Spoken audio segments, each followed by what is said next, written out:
Okay, Jim here, and welcome back to Ambush. I have a few corrections to make. Uh, One of the viewers pointed out that there's not enough range for D and Q to see each other, so uh, when I had Davis fire at Q, he would not have been able to take that shot. Previously I had thought that the machine gunners ran out of ammunition. I found later when checking the rules that Germans never roll for being out of ammunition. They only run out of ammunition when required to by a paragraph. Earlier when I'd marked off that sighting S4 had happened, it had actually been sighting S2. I'd just been confused because the previous paragraph I'd been reading had been saying something about S4. So I've corrected that.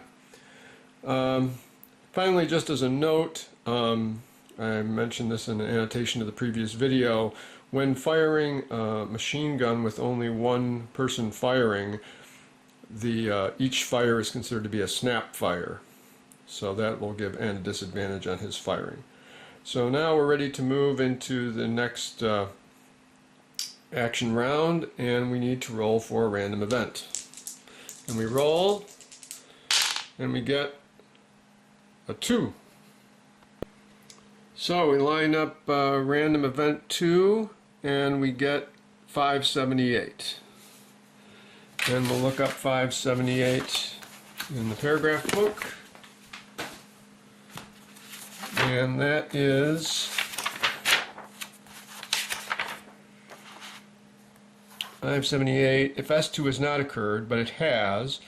If S0 and S5 have occurred, well, S5 hasn't, so no event.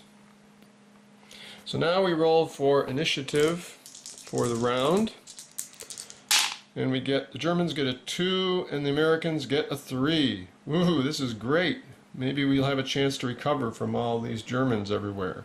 So 2 for the Germans, 3 for the Americans. So 3, 3, 3, 3 and possible panic for all these guys. 3 and possible panic there. For the Germans, 2 and 2. Okay, checking for panic, we have E, F, and H.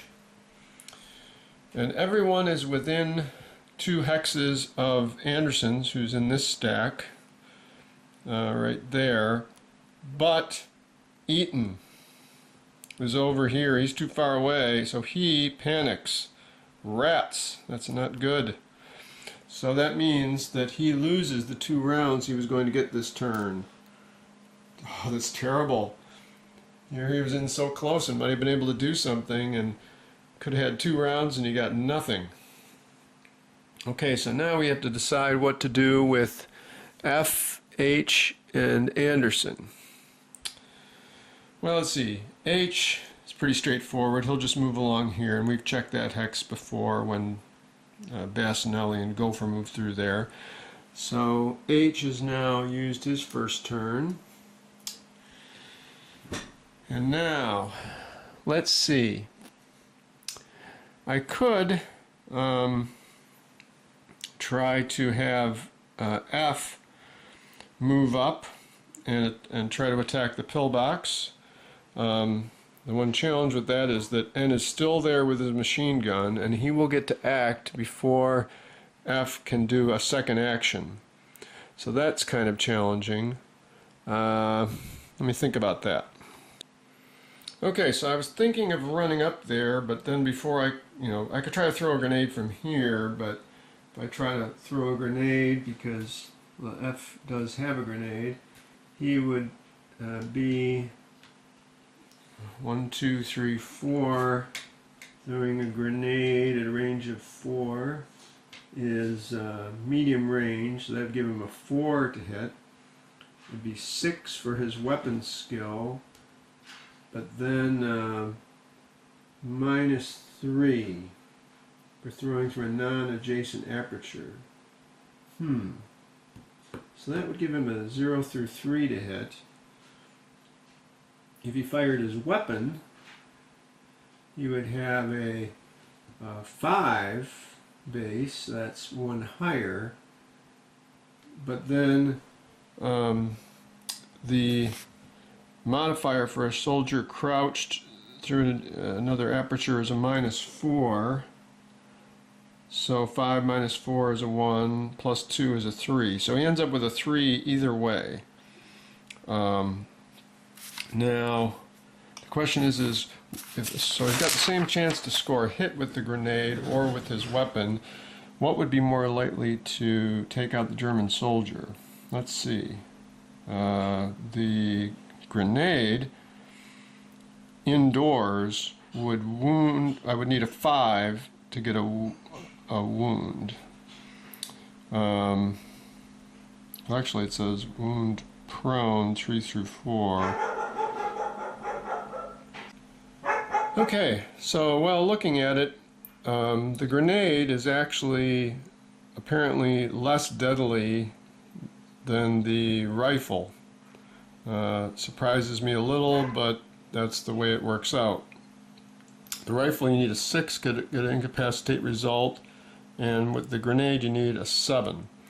The other thing here that I think is significant is that with the grenade there's a chance, as we've seen, that the German could throw it back. So we're going to go with a rifle shot. So that will be an action here for Fortson. And first Fortson needs to roll for jam, and he does not. Now we'll roll to hit. He said he's at short range, so he needs a 5. Plus 2 for his weapon skill, 7.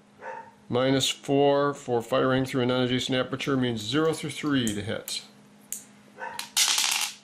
A 9, he misses.